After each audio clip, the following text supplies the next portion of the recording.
What is up, my friends? So let's talk about Detective Pikachu, the movie that is pretty much saying, hey, we're gonna make a movie about the live action Pokemon. And before we get into the trainers and going through gym battles and all that, let's run a test run and let's see how a movie more based on the video game Detective Pikachu will do before we try and dabble our hands into something that I think would be more grand, a spectacle like. So let's do this movie. And I gotta say, I want that Pokemon movie with the trainers, with the gym battles after this movie. I thought this movie was amazing and definitely a must see. But let's get into the ending and what it holds for the future.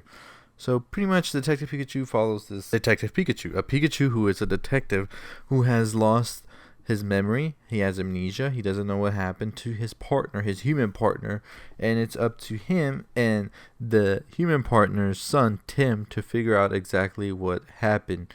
So they go on this big adventure, and they're in Rhyme City where Pokemon and humans can interact with each other. Like, Pokemons are bustling around the city like they work there and all that as well. So it's a pretty interesting concept, I believe. And Tim is the only one who can actually understand his Pikachu. Nobody else can understand him. Everybody else just hears him say Pika Pika. So it creates this interesting concept when they're around other humans, and nobody else can understand other Pokemons as well. So what they figure out is that they were on a mission, Detective Pikachu and Tim's father, and they were trying to figure out what was going on in his laboratory. And in that laboratory, they actually had Mewtwo captured, and they were using him in some weird way. And once they realized this, Mewtwo actually escaped as well, and this also caused for his father and Detective Pikachu to have a car crash. And they see in the video that the mayor or president, I forgot what they called him, of Rhyme City, shows them is that Mewtwo actually took Tim's father. So now they're going to go find Mewtwo to know exactly where his father is. So they go on the journey. They go through the laboratory. They are joined by a reporter and a Psyduck that is neurotic and needs massages and just to be kept calm, because we all know Psyduck's big blast is definitely something you don't play with.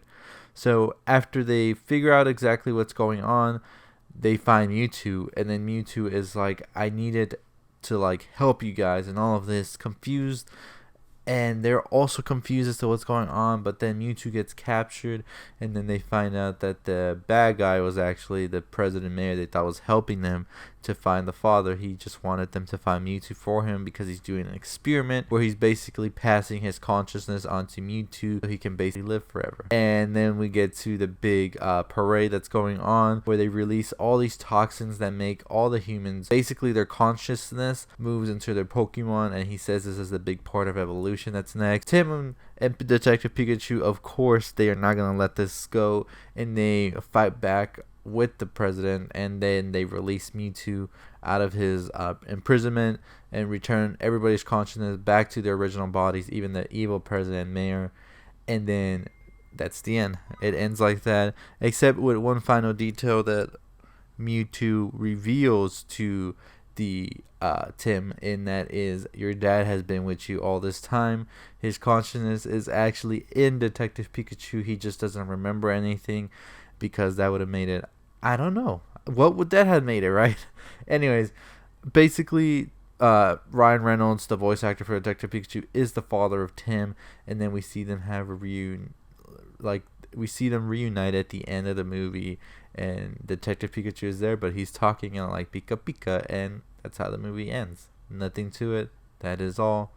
Detective Pikachu, that is who we have. So anyways, I thought the ending was pretty cool. I thought that the whole movie was cool. I thought that I just couldn't take that reunion with Ryan Reynolds, because I don't see him as a serious actor, so it wasn't like tearjerker or anything, but it was sweet. And it was pretty awesome twist to see that Detective Pikachu's voice was always his father, but it made it more believable that he wouldn't recognize the voice, because he said he hadn't seen his father in a long time. So I guess that's how they worked their way around that. But I don't know. What did you think about this movie? Did you like it? Did you not? Are you excited for what the future holds for Pokemon? Let me know in the comments below. I definitely am. I think that this can definitely develop into a franchise. And you can also have the spin-offs with the Pokemon trainers, gym battles, and all that. I mean, imagine Ash going through, like, all the way through all the gym battles that he's gone through with Brock, with Misty, I think that would be an interesting concept to do a movie on, but you let me know your thoughts. Anyways, always, if you haven't subscribed, hit that subscribe, like, comment, share, all that good stuff. 10,000 subscribers, let's go. I'll see you next time. Stay positive.